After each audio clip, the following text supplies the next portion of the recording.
Okay, now we finally step into the Theon chapter in a preview for Winds of Winter.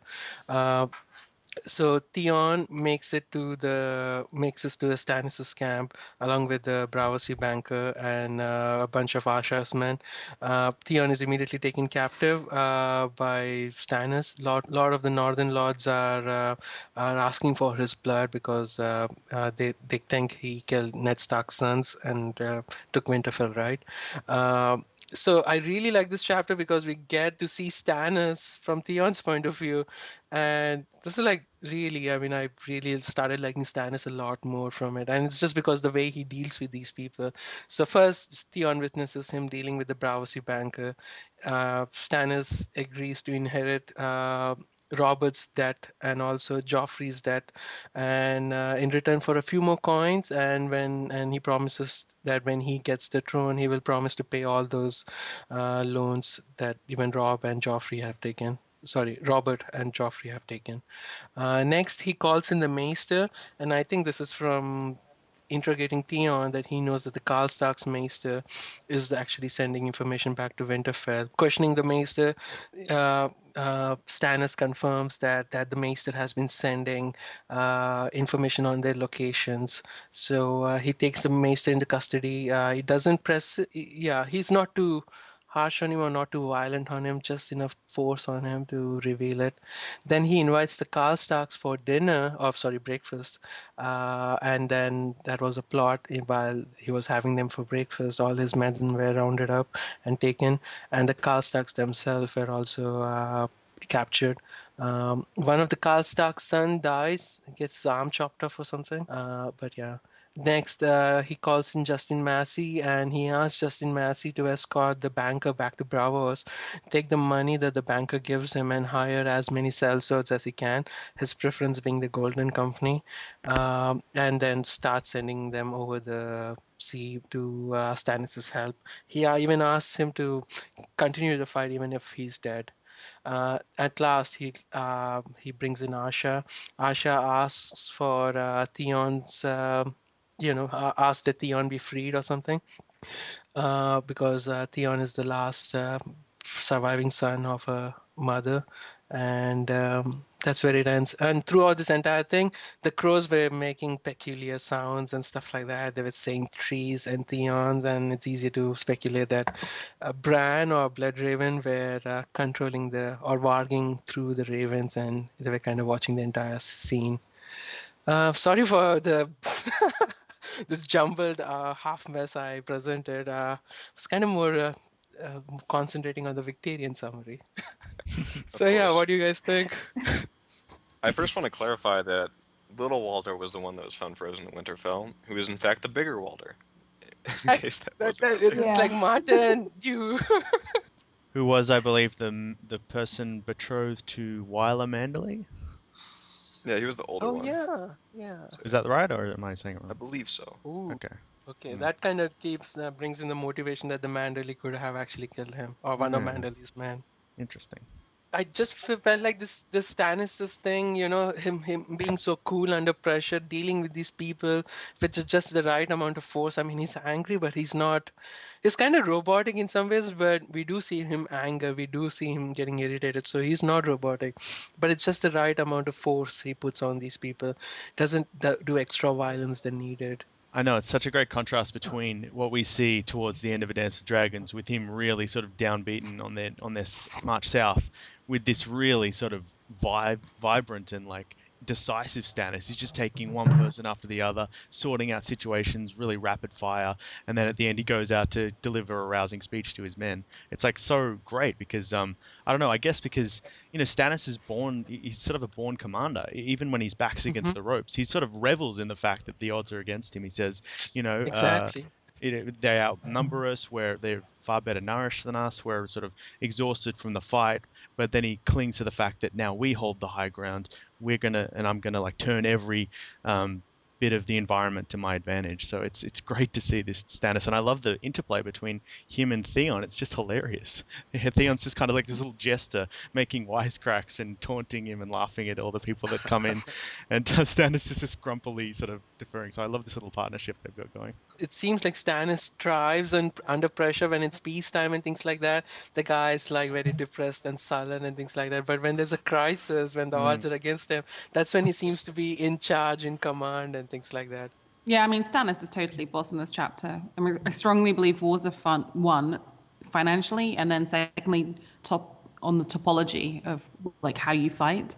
And he totally gets tactics. He totally gets his ground. And the way he deals with a Braavosi banker, who, by the way, is also really awesome, it's just brilliant. Like, I was so skeptical of Stannis in the early books because he was so whiny. And after all, he did do something really horrible against Renly that was very dodgy. But he's just growing into this amazing ruler. And I think it would just be deeply ironic if after all the civil war, the guy who was best fitted for rule was actually genuinely the next in line to the throne after Robert Baratheon. I wouldn't mind seeing him on the Iron Throne. Speaking about the wars being one financially thing, I just kind of want to discuss the mechanics of this whole Iron Bank alliance that he's making. First of all, does he stand a chance of actually funding or paying for the debts? And also, No. Is the Iron Bank only interested in getting back at Cersei? Or do they actually want money? Because it seems more like the former. Yeah, but what kind of money do you want? I mean, the only way that he could possibly cover all those debts if he turns on the printing presses. I still don't truly understand how money works in Westeros, and I think that's probably because George doesn't either.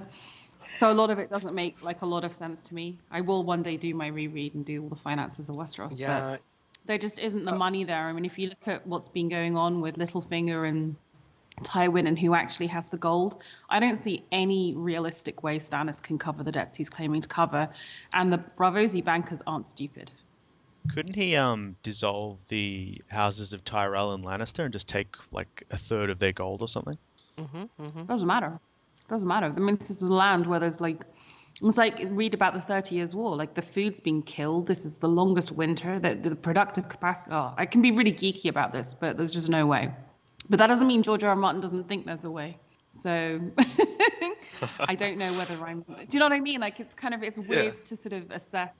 Like I think George R. R. Martin is really good on tactics and battle, and I think he's really good on like the way in which religion and populism and demagoguery works, and he's amazing at lots of things. It's not required that he's good at economics too. So I would say the point that's being made here, perhaps, maybe there is a way Stannis could pay the debt off, and we just haven't seen it yet in the context of George's world. But I think the point is that the Iron Bank isn't necessarily interested in getting the debt so much as maintaining its reputation of when it's ignored, as it was by Cersei, it will respond as it does by backing a usurper, I guess in the case of Stannis. I mean, the Iron Bank, if they're good bankers, which I think they are, have probably already provisioned the loss of Cersei not paying off that money. So in other words, for them, they've written off that cash. Now it's all about maintaining reputation and maintaining a power hold over a potential future customer, which is Stannis. So, yeah, I don't think for them it's about getting the money back at all.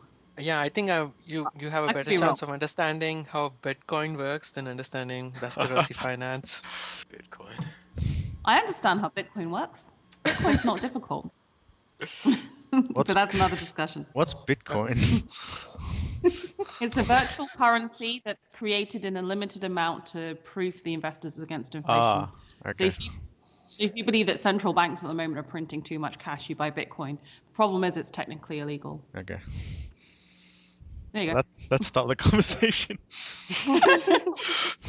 So Theon, typically this is why I don't talk about economics. Well, going back to what you were saying about Stannis really sort of coming into his own during the heat of battle, I think that that's kind of why I'm not sure if he'd be the greatest king. I mean, I definitely think he's a better king now than he was in Book 2. You know, his defeats have actually humbled him.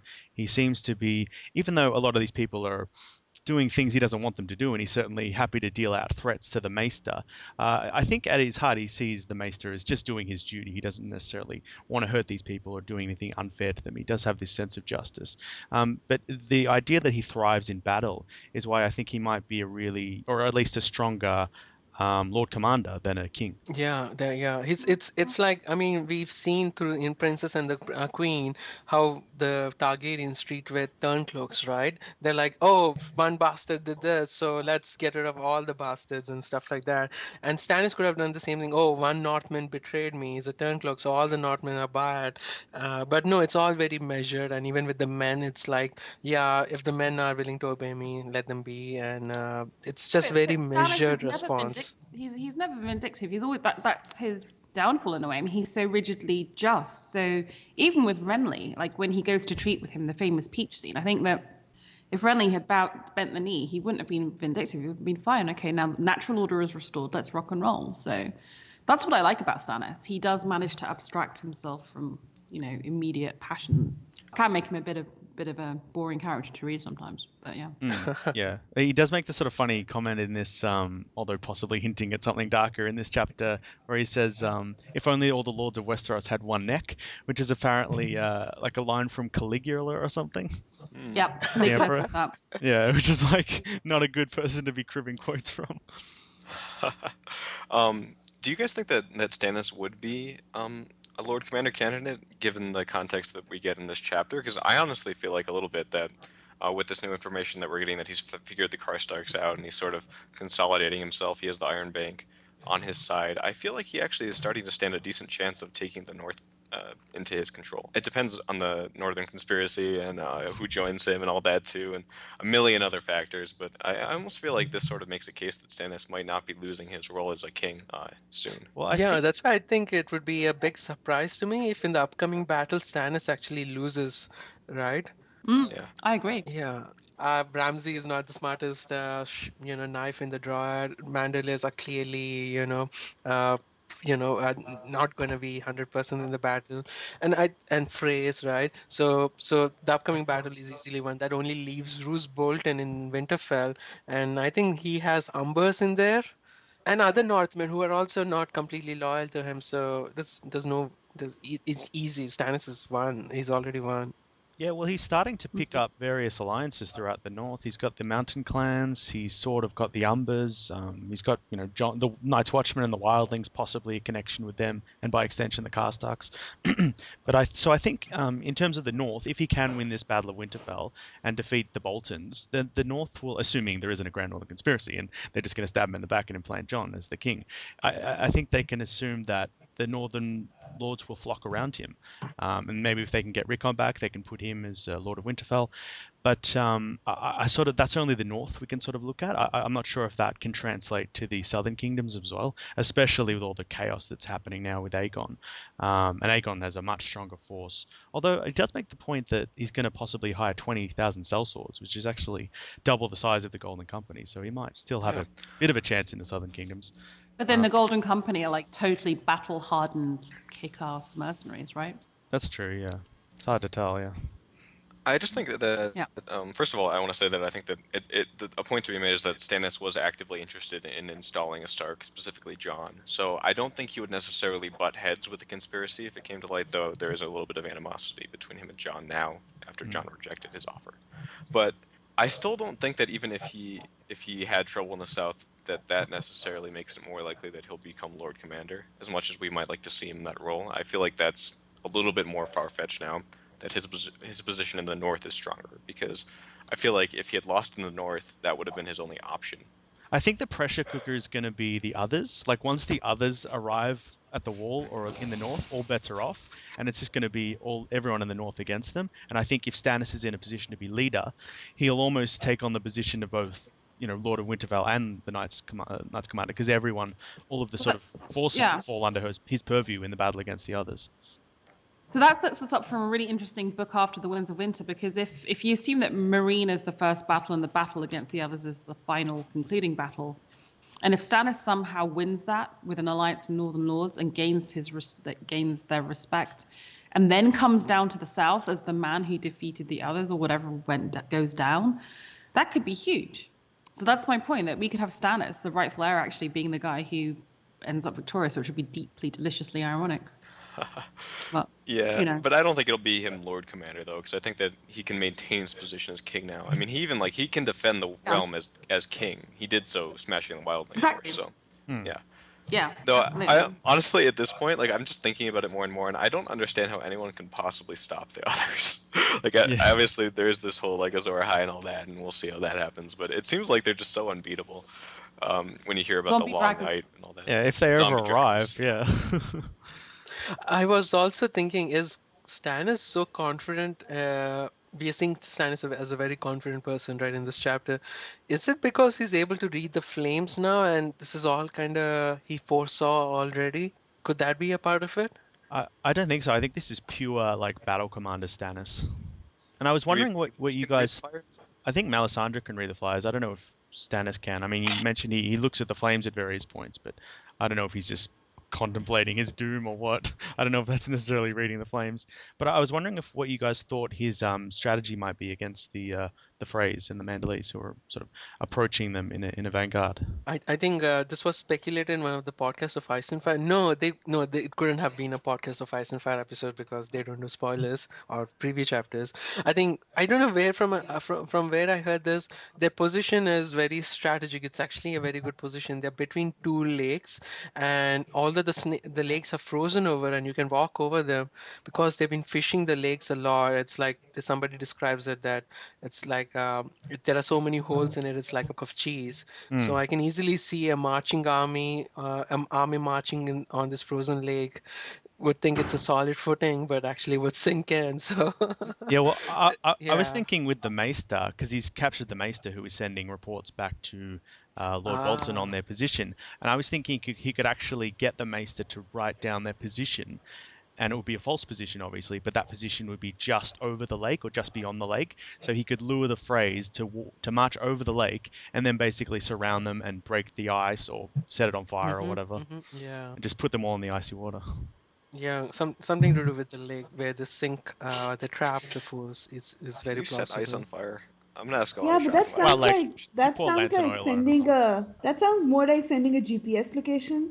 In Westeros, I don't think when you send a location, you mean an exact point. It's just a general. You just point them towards a general area. Yeah, he'll say to go And north, you getting need to them go to west. come to yeah, and getting them to come to an exact lake would be a little Well, difficult. I think the I village think the is. location is already sent because when he says, "Okay, Stannis is 3 days away, Ramsay, you and these folk go and kill him." So I think a map was already sent. I think that's what the Maester says. I sent them a map or something. Well, he's got a few more ravens, so I think. But the location he can sight is the village, which I think is just beyond the frozen lake. So they could basically, I don't know, set a night fire in the village, so it looks like there's someone there, and then basically position themselves around the lake or something. Yeah, and both parties have Northmen in them, and actually they say these people know the Wolfswood better than anybody else. So I think both sides have good scouts. So I think deceiving in position wise probably is hard. But Stannis is already in probably a good location. Also, we should mention that it's both the Freys and the Mandalese, and I'm not sure if Stannis is aware of this. He doesn't seem to be in the chapter, but the Mandalese I have think obviously sided with Stannis through right. Davos in secret. Stannis thinks Mandalis killed Davos. So if the Mandalis even reveal themselves to be Turncloaks and say, "Hey, we've been on your side," it's gonna be like, "You killed my Onion Knight." So he might not even have to. Well, no, they can obviously tell him if Would one they of their believe? Would he believe commanders. them? Yeah, I'm not sure. yeah. I don't know if Mandalay's going with them. I guess he'd probably stay in Winterfell. I guess he's probably not able to ride a horse, as Stannis keeps saying. But the thing is, it might be a scenario where they sort of get out of line of Winterfell, and the Mandalese basically just start stabbing the Freys in the back, and Stannis doesn't even have to defeat them in the field, and then they can basically join with Stannis. Stannis will cut all their hands That's off right. and then have them join him. That's right. Yep. Well, the other thing I thought of, which could actually make Ramsay's letter real, is if the Mandalese actually take Stannis' sword and like cut off someone's head and dip it in tar and say that they killed Stannis, and then Ramsay thinks that they've killed Stannis because they have the sword as proof, but they tell him that Reek and Arya, fake Arya, got away, and that's the reason. And we know from this chapter actually that fake Arya is sent to the wall. So that might be where the letter originates from. It'll be two fake Aryas at the wall. Two fake Aryas? Two? Alice Karstark, right? Well, he thought she was Arya. Oh, Jon did. okay. Not really a fake Arya. Yeah. Another shocking lack of knowledge question. So I vaguely remember some theorizing that this new information with the Maester lends some new information to the whole Ramsay letter theory? Do you guys know anything about that? Huh? No. I remember hearing something like we have like the fact that this Maester exists and ravens or something, and somehow made a case that maybe Stannis sent it or something. I might be totally off base. His ravens are programmed to go to Winterfell, right? Yeah, the two They're ravens that are trained left to in head towards cages. Winterfell. Yeah. Exactly. So we learned something very interesting, and we didn't learn in the 5 books that the ravens can only fly between 2 castles, and only once in a while they can fly between a bunch. But Well, who no, knows? they can These are only. warging. Most ravens can only fly to one castle. It's only a few that can fly between 2 Oh, castles. so how does it work? So if a raven can fly between Dreadfort and Winterfell, they release it from Dreadfort. No, It no, goes to no. Winterfell. This one raven can't fly back to Dreadfort again, right? They It send a has to different be raven that's carried. set to I know. go to It has, Dreadfort. but then at the end of the day, somebody has to like carry it on horseback back to Dreadfort. So it will. Yeah. So they work like homing pigeons, right? That's what they do as well. Yeah, I guess they're raised in a castle and they just keep returning to that castle no matter where they're taken. But it does raise a lot of questions, like who is like transporting all of these ravens back to their original Exactly. castle? Right, eventually yeah. they're gonna run out of ravens. They have to like bring them back. You'd think there'd be like 100 Yeah, carts just yeah. on the road at all times with people just carrying ravens back and forth. Yeah. That's right. We They might as well haven't just heard set of up a this side postal of the service story. if that's the case. There was one interesting thing. Even Asha seems to respect Eddard Stark. When she says, cut him down and do it yourself, execute him yourself like Eddard Stark would have done. So that's we're that's still cool. getting positive reviews for Ned. I didn't understand why that was. Like, what was... Because Asha needs Theon because it'll sort of delegitimize Euron's Kingsmoon. But, like, I don't know. Any thoughts on why she would choose this execution? Yeah. He's in a very bad condition, right? And she's probably realized that this is her brother and this would probably be for the best, right? Yeah, I think the preference would be to have Theon die by drowning. That way he can get to the drown god's watery hole or whatever. But if that's not possible, obviously, right, they can't get to the sea or river or lake or anything. Actually, they can use the lake and drown him in the lake. That would be a better thing. But then if But that's how not would he possible, make his way to the sea? chopping his oh right, so lake and sea are different, right? Sorry. Well, no, it has to be salty waters. Yeah. But if not, dying by getting your head chopped off with a sword is better than burning out alive, right? Especially she's seen the cannibals die. So Yeah. I think she's just trying to get the best possible fate. And I think even Theon is up for it. I think it's just as long as it's quick and easy. Yeah, but getting executed is just like so final. I Whereas don't know. life is like- full of possibilities.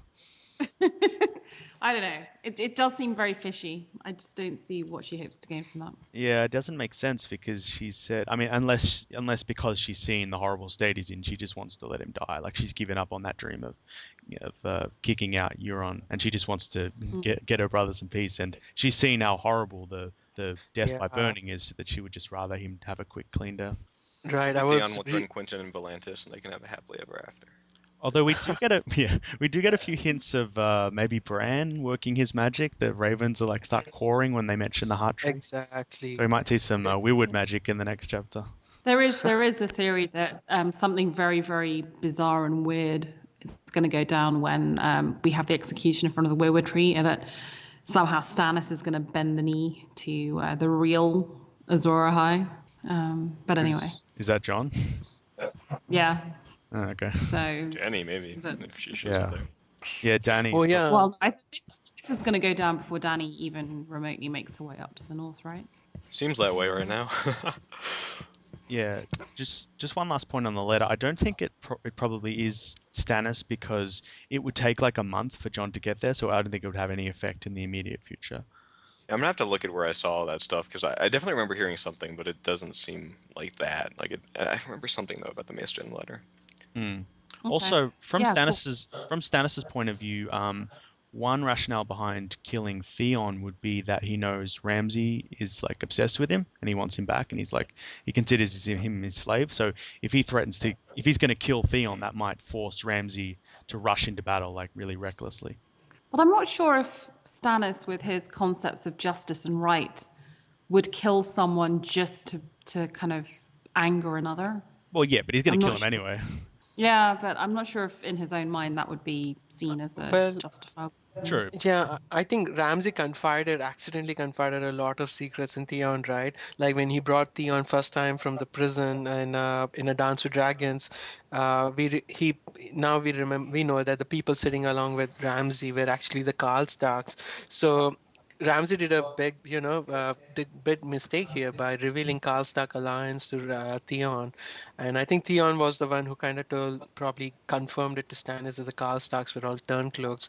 So I think that was the big plot point. And now that's out in the open. I think Ramsay is, it doesn't matter if he kills him or not. And Okay. Stannis doesn't know that Theon didn't kill the Starks, so he has a justification for Oh yeah, executing him. that's also Oh yeah, another. absolutely. So that's my point. Like he would have no problem killing him for something that he sees as, justified, like that he killed 2 kids. But I don't think he'd kill someone just as a bait somehow.